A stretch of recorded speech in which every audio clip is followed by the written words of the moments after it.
Hello, you're watching It's Saints Live. I'm Kenzie Benali, and today the Saints welcome Sheffield United to St Mary's for the final Premier League game of this season. So plenty to discuss as always. So make sure you're sending us in your comments and we'll do our best to read through as many of those as we possibly can. But let's get the show underway in the same way we always do by introducing our resident guests here on Saints Live. It is, of course, Dean Hammond and Adam Leitch. Gents, all good?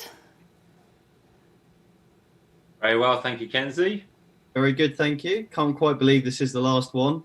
I know, it feels very surreal, doesn't it? It kind of feels like we've just started a new season, but very much looking forward to the game ahead. And we are going to jump straight in because, of course, the team news is out.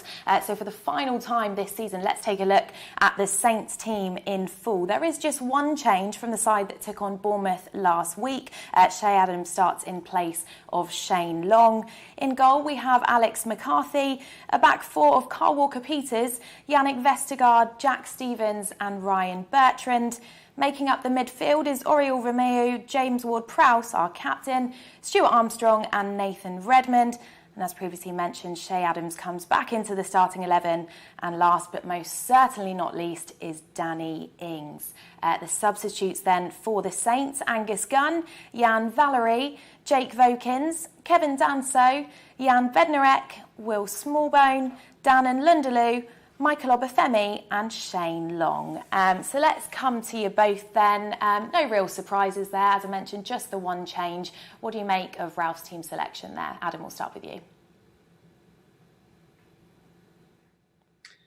Yeah, solid. I mean, it's been consistent, hasn't it? We have speculated a few times whether he might want to shake things up, whether there's one or two that he might want to look at. But actually, I think the other important topic that we've spoken about is with only a short break between the seasons, and we know the next season will now start September 12th. That's really not very long away. It's that momentum thing. Again, I think for Ralph, he wants to finish the season as well as he can. And I think they've got to have an aim now. They've only lost one game since restart, which is an absolutely fantastic run. So if they can get one more game undefeated here, I just think from their point of view, what a huge confidence booster they take out of this little mini season they've got, and they take into the next season. And I think that's the reason why Ralph has decided to kind of stick with a really strong team, kind of the best team he feels he could field for this game. Probably makes sense as well, the way Sheffield United play, like having Che Adams up there, sort of a bigger physical presence, I think kind of does make sense in this match as well. And I think Ralph is just very much sending them out with the message, come on lads, one last game, let's get this done, let's finish 11th. And then we can really look forward to a couple of weeks of downtime and then get going again next season with a real sense of momentum behind us. Dean, what do you think? Can this side do the business over Sheffield United today? Yeah, I totally agree with Adam. It just shows the mindset of the manager. It shows that he's a winner. I think the players are picking the team for themselves really through their performances and the results, which is what you want. There's, like Adam said, there's a momentum that you would like to take into next season. I'd quite like the change, I must admit, with Che coming into the team to play alongside Danny Ings. Shane Long obviously had a solid performance last week, which impacted on Danny Ings getting a goal and his performance. But I think they're the partnership going forward. I think they're the partnership for the club next season. So the more understanding they can get together, the better for the club. So no, a good team. It'll be a competitive game today. So looking forward to it. Dean, I'm going to come to you again for this next question because Danny Ings is, of course, just 2 goals behind Jamie Vardy for that golden boot. Can it still happen? And how much do you think that penalty miss last weekend will be playing on his mind? Obviously he would have liked to have scored the penalty. He would have taken it or asked Prowse politely that can I take penalties? And unfortunately, let's say the keeper made a good save. He would have liked to have done better, but yes, he can catch Jamie Vardy. Would he get opportunities today? Yes, that's been proven in the performances since we've come back. Danny always is alive in the box. He's a predator. He's a goal scorer. So we'll get opportunities today. It's going to be difficult to get that golden boot, but he'll be going into the game with that aim of thinking, right, can I get 2? Can I get 3 goals? That's what strikers are like. They're very ambitious. Danny's very unselfish in his teamwork, but very selfish in terms of his finishing, is exactly the trait you want and the values you want in your striker. So he'll be looking to challenge Jamie, push Jamie for that golden boot. So we'll see. It'll be interesting to see if he can do it. Yeah, very interesting indeed. Now, Adam, Ralph said in his press conferences he'd like to see more strikers contributing to more goals. Do you think that that's an area that Southampton need to focus on strengthening going into the new season? Yes, for sure, because Danny Ings has been great, and it's brilliant for any club that has kind of a talismanic striker that's scoring goals, but they need a greater contribution from elsewhere. I mean, they've only had 12 Premier League goal scorers this season. They've only had 8 players, which includes Danny Ings, that have scored more than once. That's not really enough. And when you consider Danny's got 21, the next best is Stu Armstrong and Prowse, midfielders essentially, who have got 5 each. Then you look at the strikers and you've got 3, odd goals from Obafemi here and there. You've got 2 from, I think, Shane. You've got 2 from Che Adams, which you've seen recently, of course. 2 from Musa Gineppo.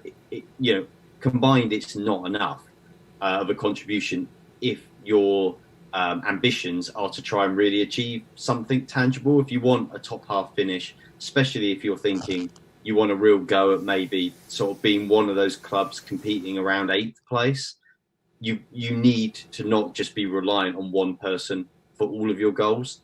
Danny's done a great job, and the Saints team have done a great job with him and his fitness. But like any player, there's no guarantee that Danny stays fit all of next season. And at the moment, if he was taken out of the equation, yes, it's a chance for somebody else to step up to the play. Of course it is. But realistically, can you see anybody else replacing those goals? And where would Saints be without those goals? They would probably be quite a bit lower down the table than they are now. So I think it's getting goals from elsewhere in the team, but particularly the other strikers, is really important. And the system as well now, Ralph's playing. He's not playing, you're not looking at Danny playing up front as a lone striker. He is playing with a strike partner. So that other person doesn't need to contribute 20 goals. It'd be great if they did, but you are looking for somebody else, probably, if he's going to score around the 20 mark, to be weighing in with, give or take 10.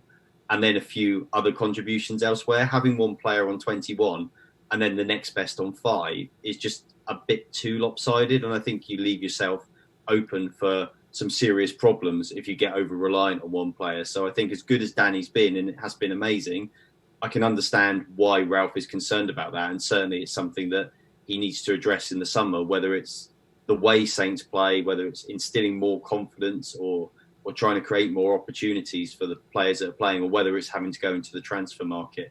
But I don't think they can be as reliant on Danny Ings next season, because I think you're just asking for trouble if you are that reliant on one player.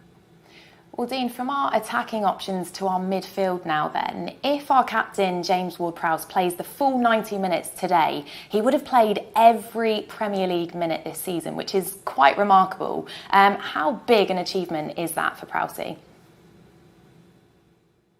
Well, to be honest, I'm in shock. It's such an unbelievable stat to be able to do that. 1, to be selected every week by your manager, and 2, to be in the physical condition to be able to play every minute of a Premier League game. I mean, it's outstanding. It's remarkable, like you say, because the pace and the tempo that games are played in the Premier League is such a high standard. It has such an impact on the body.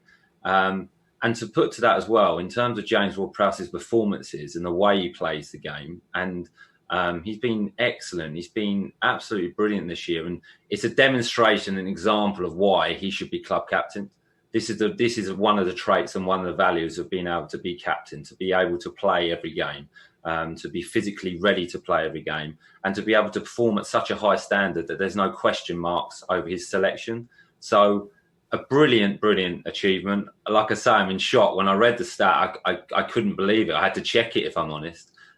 So, yeah, it just shows what a player he is and what a bright future he has. And another thing for younger players at the club coming through the academy to aspire to be like James Ward-Prowse. So, amazing from him.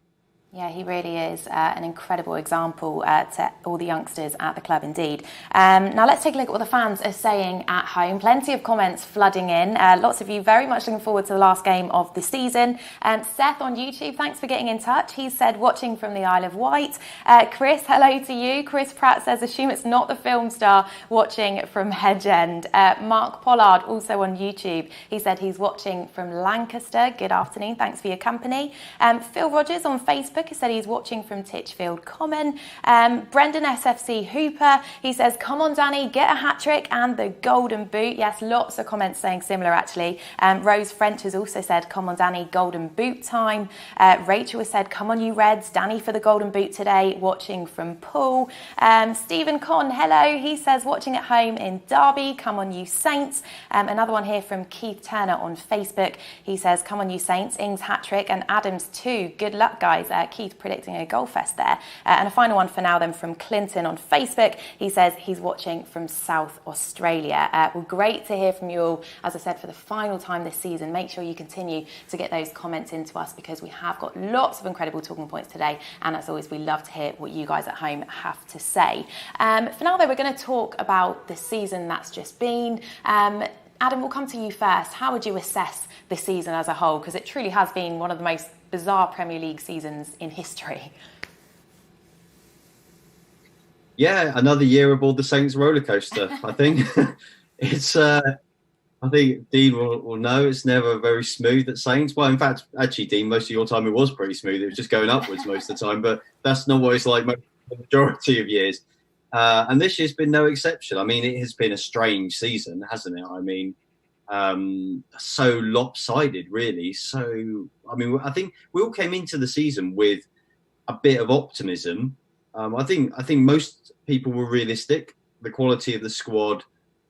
I mean, I predicted between like 11th and 14th was I thought where they would end up, and by that I meant not good enough for the top half quite at the moment with the squad they've got, quality-wise, but also clearly better than the teams that are going to struggle to survive. I felt a bit like it was going to be egg on the face time in the first half of the season because, I mean, especially the first sort of 10 or so games, it was a complete mess. Sort of the nadir, obviously, of the hammering by Leicester, which is just one of those just incredible moments of a negative kind that anybody who was there will probably never forget that night. And then to come back so positively from that, really, to have a second half of the season that was so strong, and the kind of break. I mean, Saints have used that break so well. I mean, Dean's mentioned it before, and I think I reflected on Dean's comments a bit, and I think he's really hit the nail on the head, because whatever Saints have done in terms of whether it be fitness coaches, whether it be conditioning, whether it be sports psychologists, or a combination of all the above, they've actually come back and they've really stolen a march on other teams, I think, because they're so well mentally and physically tuned to come back in a way that other teams who perhaps didn't think the season would restart haven't been. And that form since restart has quickly meant that the beginning of the season has almost been forgotten about. I mean, it was such a long time ago now. And now you look at the table and you think, wow, was there ever any worries? And I cast my mind back. I mean, we joked about it being the season, this restart going so quickly for us. But it was only a few weeks ago we were chatting before the Norwich game, and there were fans genuinely worried that they might go down. And now they're looking at a very comfortable 11th, a very healthy points total for the season overall, and really finishing about where I think they should be for the quality that they've got in their squad at this exact moment in time and where they are as a football club. It's just a really unusual way to do it, to basically get hardly any points for half a season and then get all your points in the second half of the season, to get nearly none of your points at home and get nearly all of your points away. It's just a really unusual way to do it, but they've probably finished about where I think that we would have, most people would have probably pegged them at the start of the season. Unusual, but they've done it nonetheless, Adam, which we're most thankful for. Dean, how do you reflect on Southampton's season? Well, everything Adam said there, totally agree. What I'd say is that they've just given the fans and supporters and everyone at the club optimism. I'm excited going into next season because of the way the season's gone. And I mean that in terms of the setbacks, the difficult times, and how the club, and especially the manager and the players, have recovered from that. I mean, since the result against Leicester, it didn't look good. I feared for the club. I must admit, I feared for the manager. And the club have come out of this with such a positive, because they've supported the manager. They've looked at him, given him a long contract to build the club again, to build the philosophy. And the way they've come back since the break has been fantastic. They've played attractive football, have had some excellent performances. The players look happy, and that's a major thing in football. You look at a football club now at Southampton that looks happy, that looks content, that looks ambitious again, that wants to progress. And that's really refreshing. You've got a manager that everyone respects. You've got a new club captain in James Ward-Prowse, which is the future of the club, and for younger players to look at and to aspire to and try and get in the first team. Now, that's another positive. And the results have been exciting. The amount of away wins the club have had is brilliant. I think they've kind of overcome the demons potentially of the home form, that if that can improve next season. So everything Adam said, but it's just gives me as a fan, as a former player, excitement for next season, especially with only a short break. I can't wait for the season to get going again. I can't wait to see what the club potentially does with improving the squad and how we start next season. So I think it's been a very good season considering all the factors involved. Adam, Dean just mentioned improving the squad there. Will Ralph be using today's game to decide on a few players, or will he already have made his mind up? No, I think he's made his mind up, to be honest with you. I think he is a decisive character. I think I felt that about him the whole way through. He kind of makes his mind up on players, and he kind of sticks to that.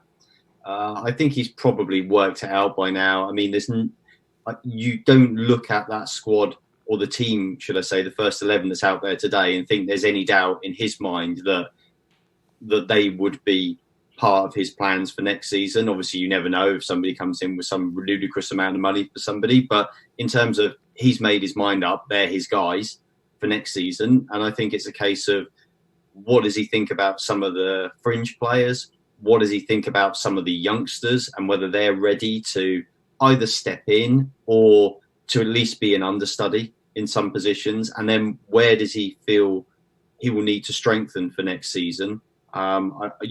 We've got to be realistic. Saints probably aren't going to have lots and lots of money to spend in the summer transfer window, especially given everything that's happened this year and the way that's going to hit the finances of every football club, even those with the cushion of being in the Premier League. But nonetheless, there are going to be improvements to be made, I'm sure, in areas he would want to strengthen. So I think he's probably decided now.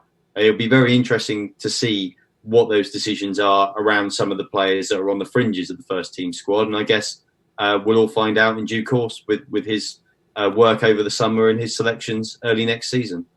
Well, as you say, Ralph probably has decided. I'm interested to see what you both think. What positions do you think need strengthening, Dean? Well, I think the strengthening is the right word. I think if the club wants to progress and move forward, then that will only happen potentially with better players coming into the football club. That's not saying that the players at the squad now or the club are not good enough, but if you want to progress, you need to look to improve. So I think the club will obviously need a right back, whether that's Walker-Peters coming from Tottenham, which I hope it is because he's been excellent. But I think an established right back that's going to play week in and week out is important. Maybe potentially another centre midfield player if Højbjerg leaves, which is predicted that may happen, but who knows, to challenge the two that are playing so well at the moment. And I think Adam touched on it before, whether you can or you can't, but potentially another striker maybe, but a striker in the mould of Danny Ings, because you can't just rely on Danny to go and get 20 goals again, another 25 goals in the Premier League, because it's such such a huge achievement to do that. So someone to maybe an understudy to him, someone can learn off him, because I think the other strikers are of a similar trade. You know, we've just seen live pictures of Danny and the rest of the squad warming up ahead of today's clash against Sheffield United at St Mary's. Adam, we'll come to you on the same question really. What additions would you like to see going into next season? Yeah, I mean, I would echo what Dean says. I mean, the right-back situation, obviously, they have to have another right-back, and Kyle Walker-Peters has proved himself. Obvious choice if you can get that deal done. Then I think, generally, I've always looked at Saints. It's easy when you talk to people. It's easy to say, "Oh, get this player, get this type of player, get that type of player." But you've also got to be realistic. Saints are not going to go and sign 6, 7, 8 players on huge money. It's just not realistic. So it's kind of, where are the areas you most need strengthening, and where are the areas that you're perhaps prepared to compromise? So right back is obvious because only one, and you can't really have a season with only one right back again. Left back, if Ralph is happy with Jake Vokins as an understudy to Ryan Bertrand, that's one of those areas you can say, okay, we can compromise. Maybe we'd like another senior left back, but there's not an argument for putting the budget towards that. Centre half, I think they really do need to go and probably get another centre half. I don't think they've got quite enough cover there with what they've got at the moment. Centre midfield, if Højbjerg goes, a bit of that depends on, again, what's Ralph's feeling. I mean, he's spoken about Harrison Reed. Is that somebody that he thinks can come in and kind of, he's not going to be first choice, but could he do an understudy job to Romeo Ward-Prowse? What about playing Stu Armstrong a bit deeper? What about playing Will Smallbone in there? Again, is that an area they could cash in on Højbjerg and then invest that money into a different area of the team if Ralph thinks he's got enough strength in depth to do that? And then up front, totally agree with Dean said earlier about Che Adams. I think next season, a big season for him, and hopefully can support Danny. But can they get somebody else? Is it possible for Saints to get somebody else of that kind of quality? It doesn't, and I totally agree with Dean, it doesn't have to be quite the quality of Danny Ings, but somebody else just to give a bit more support, another option. Or does Ralph see maybe Gineppo as that guy? Does he see Gineppo playing through the middle a little bit more next season when hopefully we see him a lot more? So, yeah, I mean, I've kind of gone around the houses a little bit there, but I feel like there's 3 or 4 positions there that I think in an ideal world you'd strengthen, but maybe there's a compromise to be had on 1 or 2 to get the quality of player that you need for those positions in the first place. Well, let's head to our socials now and have another look at what you're saying at home. Lots of comments coming in from the fans. Ben's got in touch. He says, come on, you Saints. Let's get above Everton. Sledger33 on YouTube. Good afternoon. He says, come on, you Saints. Feeling a big win today. 4-1. And Ings to get his hands on the golden boot. Can't wait to see the new kit either. Yeah, looks very smart, doesn't it? Naomi Ings, she's on Facebook. She says, Danny will win the golden boot. And we all know it. Yes, love that positive thinking. Anthony Evans, hello. He says a win would be fantastic, but the way Ralph and the team have performed lately is enough to make us proud. Rollercoaster season. What a time to be a Saints fan. Yes, indeed. Ray White, hello. He's on Facebook. He says we'll miss the on-pitch celebration at the end. Come on, you Reds. And we have a comment here from Forbesy Presents on YouTube. My co-host Steve, who sadly couldn't be with us today, he says, great show today, guys. Gutted I can't be with you, but supporting from up here in Scotland. A strong Saints finish to the season, and Danny to get the golden boot. Come on, you Reds. Oh, thanks, Steve. Well, let's talk about football since the restart then, Dean and Adam. How would you assess the Premier League behind closed doors? Adam, will come to you. Actually, it's been better than I thought it was going to be, if I'm honest. I guess you don't know exactly what's going to happen, do you? You don't know what to expect. And I've not had the privilege of going to a game. I know Dean's been in the behind closed doors games. I haven't. I've spoken to a lot of my sort of friends and peers and colleagues covering Saints and other clubs that have been. And it's obviously a very different experience. It's very unique for a fan watching slightly removed, I guess. It's been good. The TV experience has been good. I've been pleasantly surprised by the football. I didn't quite know whether it was all going to feel a little bit false and a bit topsy-turvy and a bit like it's training games because of what's happened. But actually, I think it's been good. I've quite enjoyed it. I mean, obviously, I feel massively for the fans who can't go to the games. For a lot of people, we're very privileged. Dean's obviously played, and Kenzie and I have watched and been involved in working around football. And it's easy to sometimes forget that for a lot of people, this is their huge passion in life. This is a massive thing for them to go to the football with their family or their friends the weekends, and to be denied that and that outlet for their passion is tough for them. But actually, I think the way the Premier League have done it, it's been good. The way the broadcasters have done it has been really good as well. The people have been able to watch all the games has been terrific. And actually, the standard of the football has still been really high. It's been really good. It hasn't felt like just going through the motions and training games.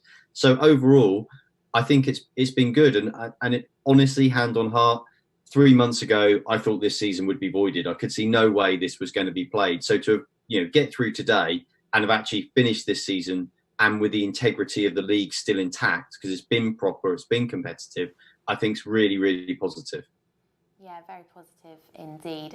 Dean, well, as Adam mentioned, you have been inside those empty stadiums.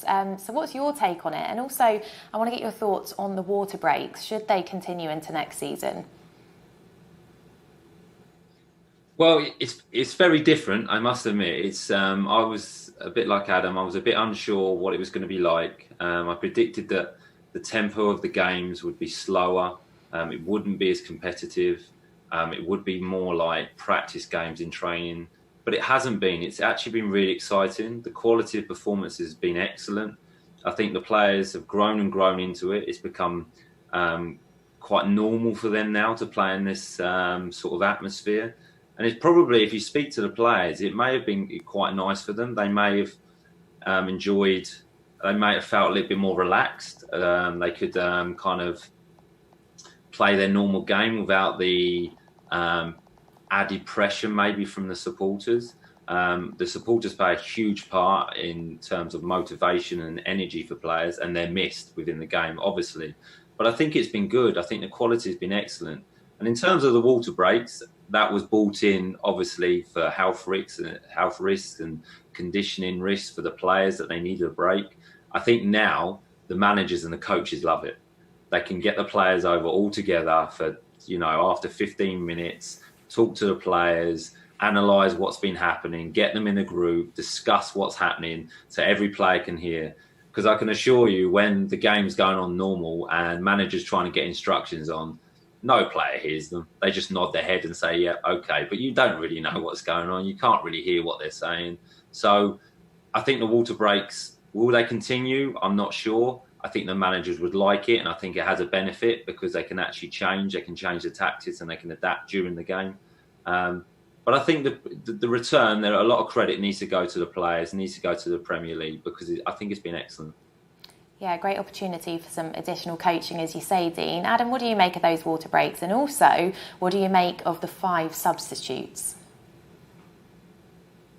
Well, I mean, I don't like either particularly, but I understand why it's necessary in restart, and I think it's fair enough.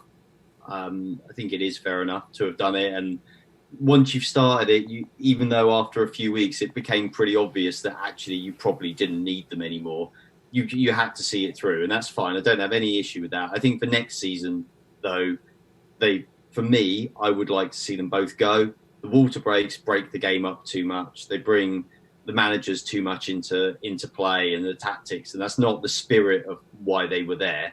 They were there to help protect the players from what could have been very hot summer conditions to play the football in, plus a lack of conditioning. 5 substitutes is the same. And I really hope that of all the things, the 5 substitutes does not get adopted by the Premier League next year. I know it is possible that it might do now, but I hope it doesn't. For me, it favours the big clubs so strongly that it makes it an even more lopsided league. It's already pretty lopsided with the clubs at the top having so much more resource and money to be able to maintain their positions there and make it hard for everybody else. And I think the 5 substitutes rule just just compounds that even further. I mean, look at, like, we've seen it on some of the team sheets. Look at the benches of Liverpool and Man City, and it's embarrassing. I mean, they've got players on the bench there. They could bring on 5 substitutes that would walk into pretty much every other Premier League starting lineup. Look at the Saints bench. It's got some quality, but then it's packed full of youngsters. And being able to change half of your team during a game, it's only going to favour, in the long run, those teams that can afford to have loads and loads of world-class players on their books, who normally, a lot of them are sat around not doing very much. And I don't think that is good for the league, personally. I don't think it's good for probably about 14 or 15 teams in the division, and therefore I really hope that we don't see that permanently adopted in the Premier League. Well, our final question on this topic is one that's divided the football world across the world. Have you been listening with or without crowd noise? Dean, we'll come to you first. Well, I've been watching without the crowd noise because I like to hear what the players are saying. It brings me back to being a player. I know what it's like being on the pitch, and the conversations and how do I put this? The language that's used to get a message across to your players and the opposition. So, yeah, personally, I like listening without the crowd noise, because you can also hear the managers, you can hear some tactical information, some tactical messages, and you can learn as well. But more from just being an ex-player, it brings a bit of realism, and I feel as though I'm involved again, and actually, it gets my blood flowing again. So no, always without the crowd noise. Yeah, it's interesting. The poor commentators are pretty regularly having to apologise, aren't they, from some bad language. Adam, what about you? On or off? Same as Dean. Yeah, I like the natural sound. I love when I've covered like games, like when you cover the reserves teams, or you cover a game that's in a small competition, perhaps where there's not a big crowd. I've always enjoyed going to those games, and yeah, for me as well, a learning experience. It's great to hear what the managers are doing. Like when I first started covering Saints for many years, you just go along to training, and you could stand and watch the players train. You could see how they were working. Really interesting insight there. You don't get that kind of access anymore. So it's really interesting to kind of be a bit closer to it. And I really have enjoyed that. And yeah, and I love the occasional fruity comment that you hear. Like you said, the commentators then have to apologise. They should just put out a warning, shouldn't they, beforehand? This may contain some strong language, because otherwise they end up apologising, like you said, about 5-10 times a half. But whenever you hear the odd comment and you just chuckle. And I obviously never played anywhere near the level Dean did, but it also takes me back to Sunday morning football as well. And some of the things you hear, they're not any different than what you'd hear on a Sunday morning sometimes. Some agricultural language between, quite often between teammates, not opposition. And it does make me chuckle as well. Yeah, TV producers everywhere are pulling the hair out. But as you say, I think everybody else finds it quite amusing. Well, let's go back to social media then, see what you guys are saying at home. We've got a comment here from Cascade16 on YouTube. You're predicting a 5-3 win for the Saints. Ings hat-trick and Vestergaard and James Ward-Prowse free kick. Scott's also got in touch. He's on Facebook. He says he's watching from Perth, Western Australia, and he's going for a Saints 2-1 win today. Danny with a brace. Come on, you Reds. Thanks for your comment, Scott. And he's got in touch on YouTube. He's going for a 4-0 win to the Saints. Ings to get all 4 and to take the golden boot. He would certainly deserve it if he scored 4. Mark has got in touch. He's saying he's watching from Austria. He's going for some Ings goals as well. He's hoping he'll get a hat-trick and the Saints will win 4-2. A comment here from Maz. Thanks for getting in touch. They've said watching from roadside of A20 while waiting for breakdown recovery. Oh, I hope it's not too long for you. Donna on Facebook has said, come on Saints from Sholing, Southampton. 3-0 or 3-1 for me. And a final comment for now from Eddie on Facebook. He says, hi Kenzie. Hi Eddie. Watching from Warefield in Berkshire. Any win will do for me. Great to have achieved 11th or 12th place, and development of squad has been a bonus. Many players have really raised their game. Come on you Saints. Well, thanks as always for getting in touch, but still plenty of time to get those comments in before kick-off, so make sure you do so. But for now, it's time for us to move on to our five-a-side team. If you're new to Saints Live, this is something we regularly do where we pick pick a five-a-side team for Southampton and our opponents, player who has played for both, which of course today is Sheffield United. So let's take a look at today's five-a-side team then. You can see it on your screen there. Our goalkeeper, Richard Wright, he made 7 appearances for Southampton and 2 for Sheffield United. In defence is Danny Higginbotham. Danny spent 3 years at Southampton between 2003 and 2006, and he'd later move on to Stoke and Sunderland before a brief spell at Sheffield United in 2013. In front of him is Chris Marsden. He began his career at Sheffield United in 1987. Chris played 18 times for the Blades, but became better known for making over 150 appearances for the Saints. Moving on then to Billy Sharp, a current Sheffield United player, of course, who played a crucial role in Southampton's promotion to the Premier League. Next up, we have Jonathan Fort. He started his career at Sheffield United, playing for a host of clubs, including Southampton, where he played 15 times. Now, this side is managed by none other than Nigel Adkins. Of course, he spent 2.5 years at Southampton, guiding us from League One to the Premier League. He also managed Sheffield United for the 2015-16 season. Now, a few people who could have also made the squad were James Beattie, David McGoldrick, Chris Lucchetti, Shay Adams, and of course, Dean Hammond. But Dean, we thought we were keeping you busy enough on Saints Live, so we thought you'd appreciate to sit that one out. Adam, we'll come to you first then. Talk to us about Richard Wright and Danny Higginbotham. How do you think they'd both fare? Yeah. Again, the goals on a Tuesday night is getting pretty competitive these days. I mean, Richard Wright, good goalkeeper. I mean, played, I think, about 8 times. I think you said for Saints, hardly played. I mean, weird career for him. Obviously started off at Ipswich, was going great guns there. I think he won a couple of England caps while he was at Ipswich, and then spent about the next 15 years of his career basically more or less being a professional understudy. Strange how careers go sometimes, but yeah, I mean, he was only at Saints briefly, but a good quality goalkeeper. Danny, got a lot of time for Danny as a player and as a guy. Somebody I still speak to every so often as well. Nice guy, Danny. Real wholehearted character, real wholehearted, footballer.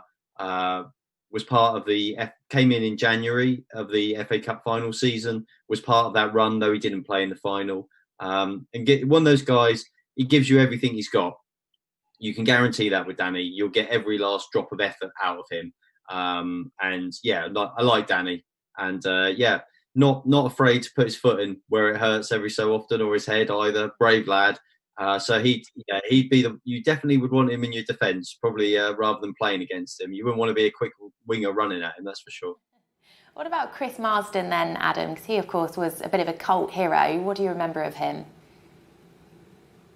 Yeah, again, love Chris. Love Chris. Great guy. Very happy memories of Chris. A really nice guy. I did a column with him called Life on Mars for the Daily Echo that ran for several seasons, and we became friends out the back of that, and just had a lot of time for him as a bloke. Really nice guy. At that stage of his career, he was older, more mature, settled down. I think he'd had a few perhaps wilder years when he was younger, but he was a lot more level-headed, and as a player, fantastic in the way that he teamed up with Wayne Bridge to give Wayne Bridge a foundation down the left-hand side. That was a catalyst for Saints under Strachan.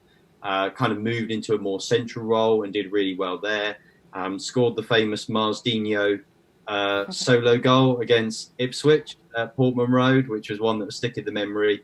And of course, a huge part of that FA Cup run, FA Cup final captain for Saints. Only 2 people that have done that. He's one. And a terrific bloke, just a really good guy who had, without doubt, the peak of his career at Saints, probably, he would admit, beyond what he ever expected he would achieve as well. And just a really nice story and a nice guy. And he always had a good sense of humour. And with that column as well, never took anything too seriously. Most players, you do a column, they just want to talk about football. With Chris, I would ask him, the firemen are on strike. What do you think about it? Somebody's been voted in as Prime Minister. What do you think about it? And he would have a view on absolutely everything. And it was a real kind of, it was a great fun doing that with him, and I really liked him as a player for what he achieved at Saints, but as a guy as well. Yeah, always great to have a character like that in the side. Now, Dean, you'll be familiar with the front pairing of Billy Sharp and Jonathan Fort. Let's start with Fort, shall we? What do you remember from his time at the club and, of course, that game against MK Dons? Well, Jono was a really nice guy and an important player, just because you mentioned that obviously that performance and his goals against MK Dons when we were going promotion from League One. A player with real out-and-out pace. I've played with some quick players in my time, but I must say he's one of the quickest players that I've played against. Very understanding of his position within the club. He understood that he potentially wasn't going to start many games, but he was more of an impact player, which Nigel Adkins used to like having impact players that could come on for 10, 15 minutes and change a game, which he did against MK Dons. And, the 2 goals then really helped us get promotion that year, because that was such an important game and such an important time of the season. And for him to come on to make it, we were 2-0 down. We were actually struggling in the game to get them 2 goals, very similar goals, and then to go and win it. I think Lee Barnard scored the winner, to make it 3-2. So a very valuable contribution, but a nice guy, and a player that you need within squads that understands their role, understands that won't be knocking on the manager's door thinking, why should I be playing? I need to be playing every week, because he had such good quality in front of him. So he knew but a nice guy in the dressing room as well. Always smiling, worked hard in training, and would just be remembered for that performance against MK Dons. And what about Billy Sharp then? Because he obviously came in halfway through the Championship promotion season. How much of an influence was he on the side? Huge, and he was not a player that we were missing, but a player that really pushed us through to promotion that year. We knew of the manager's interest from quite a long period, really. I think there was rumours about Billy coming for quite a long time. He'd worked with him at Scunthorpe, and Billy was a natural goal scorer, really good finisher. Not the sort of player you'd want in your team for possession in training, because he wasn't really interested in that. He just wanted, he was just a goal scorer. He wanted to do shooting. He wanted to score goals. But he came in, he was bright in the dressing room. He formed a good partnership with Ricky. He was sharp, but he was very quick in his mind. He had an instinct of finding positions in the box. Sometimes you wouldn't see him in a game for long periods and you think, Billy's not really been involved today. And he'd come up with a finish. He'd come up with 2 goals. So really important player during that period to come in from January to get us over the line. But yeah, I'm still good friends with Billy. Obviously played with him again at Sheffield United. A funny guy, entertaining guy. But yeah, a good player and very valuable to that promotion season. Adam, do you think Billy should have been given more of a chance in the Premier League at the time? Yeah, that's a tough one. I think he only played twice after the promotion, 2 Premier League games. I think that was it for Saints. So difficult, isn't it? I mean, Dean will tell you. I mean, it's such a big leap from the Championship to the Premier League, and that's with all due respect to that team who charged through the divisions. But it is hard. It is a big step up, and maybe that was just for Billy at that point in time, it was one step too many. I do remember feeling surprised that there were a few occasions when I thought, you know what, they could actually do with giving him a run now and giving him a game, and he didn't get it, and that perhaps was a surprise, and it was unfortunate for him. But I guess that's just the way it goes sometimes, and it was unfortunate for him. But you can't really argue with kind of the way it panned out for Saints. So in the end, I guess overall it was the right decision because of the end result was kind of what Saints needed. Now, we could probably do a whole show on Nigel Adkins, but unfortunately we don't have time. Dean, when Nigel did arrive at Southampton, he didn't quite have the high profile that Alan Pardew had. Did you know much about him, and what was he like when he first arrived? I knew a little bit about Nigel from playing against his teams in the past, and I knew what he's achieved at Scunthorpe. So I knew limited knowledge about him, but when he first came in, he was bright, he was enthusiastic. We weren't playing exceptionally well as a team at the time. There was obviously some expectation and pressure on us to get promoted that year. But yeah, he came into the club. he made the players more involved, give the players a bit more of a voice than we had under maybe Alan Pardew. He changed the style of football. We were a bit more possession based. He was very, very strong on conditioning and analysis of conditioning. So he changed the philosophy in training as well, which was important. Brought some more technology into the club, which helped us as players to understand where we were, how we would perform. He always wanted the players' opinion. He would talk to you collectively as a group in meetings, but he would also pull you aside and want your views on maybe a performance or what we felt about a certain player or the way we were heading or how we could play against a different team. So he made you very inclusive. But yeah, obviously everyone knows Nigel, what he achieved at the club, but he was very positive, and just, really enjoyable time, really liked working under Nigel, and had really good success. Adam, what did you make of Nigel's arrival at the club, and what kind of assets did he have that the club needed at the time? Yeah, I mean, it was a strange one because I remember that period of time, and obviously Pards going was a bit of a surprise, I suppose, in many ways. It didn't feel like a great decision at that point in time, to be honest, to get rid of him. And then it looked like Eddie Howe was going to take the job, and supposedly Eddie turned it down. And then Saints went for Nigel. And I think going for Nigel at that point was a bit of a surprise because you kind of felt Saints were going to go a more glamorous route, shall we say, than Nigel. And there's no disrespect to Nigel, but he came in, he did a good job. I mean, I'm endlessly optimistic, Nigel. That's what I always remember about him. I mean, just, I've never known anybody like it. I used to just think, I don't know what he's on, but if you could bottle it, I mean, you probably make yourself a fortune. I mean, and you see this now. If anybody follows him on social media with his morning walks in the woods and things like that, I mean, as a cynical journalist, I found it nauseating at times, if I'm honest. But you can't argue with the job he did. I mean, if I'm totally hand on heart honest here, I felt like there's almost two seasons of Nigel, and I felt the first season going up, but runners up to Brighton. To me, I didn't feel that was a great achievement because I think that Saints side should have won that division. So that was my opinion of that, and I've not wavered from that. Good second prize to get out of the league, but should have won that league. Second year, going through the championship, an absolutely staggeringly brilliant achievement.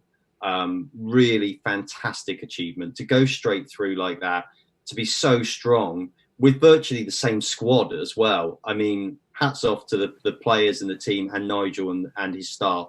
And that's the other thing I'd say about Nigel is that he was a very good, I think, because he came from a more academic background and less football background. He was very astute. And I think like a lot of big, corporate people and CEOs, he was very good at getting the right people in the right places and empowering them.